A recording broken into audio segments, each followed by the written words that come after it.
You all should know by now that I'm a pretty big fan of the Ogre Kingdom's Giant. Taking him today against Khorne Way, coming in with the triple Khorne Minobus. He's got a Herald of Khorne on foot with 3 halberds up front, nice mobile force of Furies, Flesh Hounds, and some regular Warhounds as well. Yeah, this is a non-Gorger, non-Iron Blaster build. I've specifically not brought those units. Yes, it's subpar, but we're here to have some fun. Got an Ogre Tyrant with 5 Noblars and 2 Giants leading the way. Man-Eaters with Iron Fists. We've got a Butcher, of course, for healing the Giants and these Iron Fists. Yeah, you might ask why in particular the Iron Fists and not the Great Weapons. I figured the 50 melee defense and healing would allow me to hold out a little bit better against some of the Khorne's offensive units. Anyway, yeah, some Bulls to protect the back line, including some more Iron Fists as well. And let's get started here. No missile units on this Ogre Kingdom's build. It's definitely rough. I'm going to feel the damage because I'm not able to thin these halberds at all on the advance or Minotaurs, but the Khorne Minotaurs with their elite anti-large AB damage are going to be very strong here. They don't quite have any of their melee attack buffs charged up, but huge bonus versus large of 28. They can get in here and really get the damage done. I'm going to lead with the Giants, so that they can kind of force the blob, and then the Man-Eaters can charge in here, get some nice charges on the halberds. Unfortunately, because the Man-Eaters are targeting the halberds, that does mean they're not getting as much, as many attacks on the Minotaurs. Locus of Wrath also being used here as the Herald of Khorne gets into combat with the Tyrant. Tyrant going to be feasting on some snacks here with the support of the Noblars. A little bit of Dance Dance Revolution for the Herald there. Now he's going to get an attack in, get pounded in the face. So, yeah, unfortunately, the issue here is that the Khorne support is just way better. Like, the Noblars sure have more models, and they're going to take a lot of hits here, but you can see they're already having leadership issues, whereas although the Khorne halberds are definitely getting absolutely pounded by the Man-Eaters and the Giants, they're also dishing out some serious damage in return, and their leadership, obviously, is going to be much, much better. So, not the best situation for me, especially here in the center. We've got some units break. That said, out on the side here, we've managed to rout some of the Khorne halberds. When the Giants can get a good engagement with support against the Minotaurs, they will do enough damage to just whack their unit models outright. Not fully, but looks like pretty close. Depends on how the splash damage is sort of split up between multiple targets. Definitely can do some serious HP damage here. The Tyrant, though, you can see that the Herald was able to pull back, and again, the Noblar is routing off here, especially with all the rear attacks and side attacks. My Bulls sort of failed to defend the backline against this overwhelming Khorne mobile harass, so we've lost out on that, and that's going to prove additional leadership penalties. And already things are not looking great for me, to be honest. I was feeling pretty good initially there on that break on this flank, but now things are turning around pretty quickly. Khorne Minotaurs just dishing out huge DPS. Flesh Hounds also trading very cost efficiently into these Iron Fists. Iron Fists will turn around and get some attacks in return, but they've already taken substantial amount of damage. I can't really get enough healing and out quickly enough with the Butcher to be able to sustain this. And then the Tyrant, suddenly, the Herald of Khorne turns things around with a couple of attack buffs, with a little bit of support, and just slays the Tyrant outright. Takes his skull for Khorne, lets all of his blood, and yeah, that's going to be it. Don't worry, guys, I do have another replay to show you, as this one was relatively short. I just wanted to kind of show you that, yeah, these Khorne Minotaurs, you might not see them very much, especially in Domination, because they're so expensive, but they are nasty strong. Even against these pretty decent tier Ogre units. I mean, my Giants definitely did okay, but in general, this just went pretty poorly, to be honest. Some of the Bulls managed to trade pretty cost effectively. Man-Eaters did not at all. Even if I had the great weapons, I still don't think, I mean, they still would have taken even more damage and got routed off even quicker, right? Potentially. So, yeah, it just really wasn't good at all for me. But what happens if I add at least a couple of the very strong, you might even argue, super OP units for the Ogres? We will show you in just a moment. But yeah, man, 1985 on one of those. Great year, by the way. Not that I was alive then, but anyway. So from what I hear, the halberds, obviously, like I said, just a much better support too. I mean, this is a pretty Pretty nasty build, I would say. You are lacking like a big monster set piece. You don't have any terror either, which is probably an issue. And not really an easy one to fix, unfortunately, for Khorne. They don't have any cheap sources of terror right now.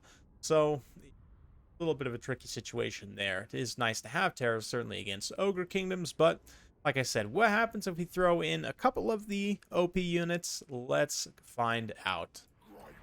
And we're back, still double giant meme, but this time the rest of the army is pretty strong. Of course, I've got an Iron Blaster, I've got 2 Gorgers, Scrag leading the way, and the Man-Eater's pistols. No melee Man-Eaters, so we've gone all in the missiles, and yeah, I've got 1 Trapper for the Noblars here. Basically, this is just with the OP stuff, right? I mean, there's a reason why these units are limited in tournaments right now, and in general, I am definitely looking forward to the first balance patch, early April. Creative Assembly has officially announced. A lot of people probably missed it, but there is a balance patch coming, guys. Yeah, hopefully should address a lot of these issues that we're having with certain units, but you can see already the difference that the Iron Blaster is making, just chunking out unit models here. Sundering Armor, I still don't understand why this thing has Sunder Armor, and it's like literally a 2,200 point unit, like a 2,200 cost unit as it is currently implemented. No idea how it went live like this. I mean, I do. Creative Assembly was focusing on fixing the game in early access rather than doing any sort of balancing, which I understand. I mean, the game definitely needs a lot of fixes, but anyway. Fleshhound's going to charge in. The Trappers get a volley and then pop their traps. Just going to do a little bit of damage, but it's still not going to be great for the Trappers, but Gorgers charge in. We're going to hit them with the Bull Gorger as well from Scrag just to get the casting going early, start to buff them up in that way as well. And yeah, the Gorgers will get in melee. Just absolutely shred the already weakened Minotaurs there. The other Minotaurs following up a little bit late. Over on this far side here, these Minotaurs are going to get a pretty decent engagement, but I'm able to just pull a lot of my forces because this time he has to allocate his mobility, Wei does, to even just tie down my Iron Blaster so it's not shredding his entire army. What that means is I can actually take a little bit of a wider stance here, and with the Gorgers being cheaper than the Man-Eaters and just more powerful in general, I can kind of break up his advance a little bit. Still getting bunker busted in a few areas, though. These Ogre Bulls, Noblar Trappers getting absolutely destroyed. Gorgers also took a lot of damage in that engagement, but it's still, I mean, it's 1,100 cost versus 1,700 cost Monstrous Infantry, right? Same thing over here. These Minotaurs overextend pretty heavily, trying to shut down my Man-Eater pistols. I actually just throw Bull Gorger and countercharge in with the Man-Eaters. They're up to 65 attack, 129 weapon strength. Plus the Gorgers, plus the Bulls. I mean, it's just a lot for those Minotaurs to have to try and deal with. So this time it's going sort of the opposite way. Maybe not quite as one-sided, but in this type of a situation where the Giants can fight, you know, without getting isolated, they can fight with support and sort of get soloed out on specific targets.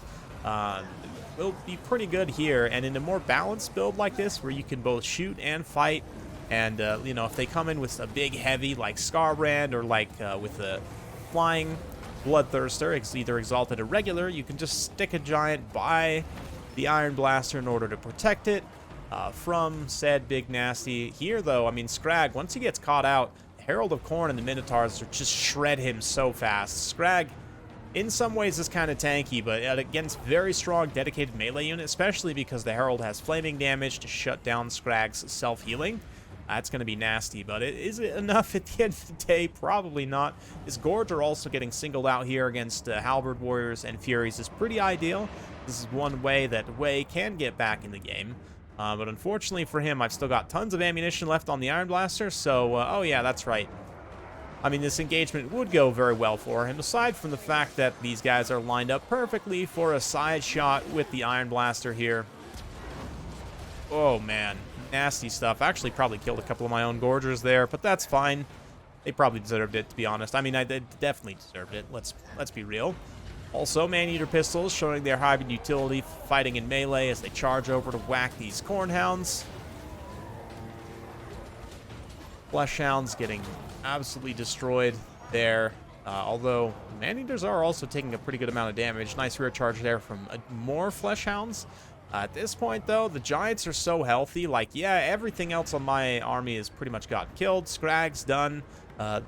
Iron Blaster now fully surrounded. Herald moving in to try and deal some armor-piercing damage to it. Most of the Gorgers are gone. At this point, though, the Giants, I mean, there's just been so much resource spend from Khorne in terms of HP that they now just don't have the resources at all to fight these Giants. So ends up being kind of the ace in the hole and winning this one. Yeah, I don't know. I haven't had the opportunity to play in enough tournaments just because a lot of them are... Sleep schedule's been a little bit screwed up recently, if I'm being honest, and a lot of them are hosted at times when it's hard for me to attend, but hopefully that will change soon. I would like to try out this specific build in land battles against both Khorne and Nurgle in a tournament setting, although I'm kind of giving away my builds, which is not the smartest thing to do, but there you go. Maybe someone else can do it before I can, or maybe it's already been done and I just happen to miss it on stream. But anyway, Double Giant. This is the way to make memes work, guys, is to take strong units and then take your memes. Like, take a couple memes. I mean, granted, the Giants are also arguably very strong here as they start to just fell MINOTAUR models. Oof. Big nasty. Man-Eater's getting dropped left and right, too. They definitely had a hard time, but they get routed. The Giants do not, and they just pound out the rest. So, good games to weigh. Hopefully you guys enjoyed watching that one. It's definitely fun. I mean, Double Giants is a meme for sure. But at the same time, it's pretty strong because there's more factions than ever. Even once we get all the factions combined, there will be more factions than ever that lack sufficient ranged tools. You know, from Warriors of Chaos, arguably, to definitely at the current implementation, Slaanesh, Khorne, unless they also happen to get Marauder Horsemen Javelins or something down the line. And that changes for Slaanesh and Khorne and Nurgle. Those three factions as well. I mean, the Giants will operate pretty successfully there. Vampire counts in the future, of course. You could say in many situations, especially like in Domination, could see even against like Greenskins, Beastmen, some of the factions that maybe aren't super likely to take a ton of missile units. Or if they are, it's going to be tricky for them to get into position. And, you know, like the shorter range of the Orc Airboys and Goblin Archers and Ungors. Right, Ungors? Yeah. It'll be tough for them to get into position. I don't know. With some of the ones with Stalk and Vanguard, maybe not so much. It'll be interesting to see. But anyway, I guess my point is that this Giants are going to be a lot more viable for more factions than ever in Total War Warhammer 3. So that's nice to see, especially with Ogre Kingdoms just having really strong tools. Otherwise, I think even if Gorgers and Iron Blasters and Man-Eater Pistols and everything else were balanced, this build would probably still be pretty strong. Like if they were all kind of implemented how they were intended. Right now, though, 1700, I think this is probably, with nerfs, I think this is probably about like 1800, 17 to 1800 would be sort of a target cost for this guy. I think even as it is currently implemented, though, it's over 2,000 points probably. Anyway, Man-Eater Pistols also get some really good damage if again, when they're well supported and can keep from getting fully surrounded by Khorne mobility. They can trade pretty well. Gorgers also pay for themselves. Scrag does not. He gets absolutely slaughtered at one point, but that's just fine. Bull's pretty cost effective too. My infantry does get absolutely wrecked. My proper sort of small boy infantry. Gnoblar's just getting destroyed. And even facing a rough situation, one of the Minotaur is able to do pretty well. Obviously, the Khorne Halberds are just awesome here. And the Fleshhounds, less good this time. Only 2 of them pay for themselves, which is, you know, for them, maybe not a great performance. Anyway, hopefully you guys enjoyed watching this. If you do like this sort of content, be sure to like, subscribe, hit that bell notification every time I upload a new video. You'll be notified. Thanks again. We'll see you next time.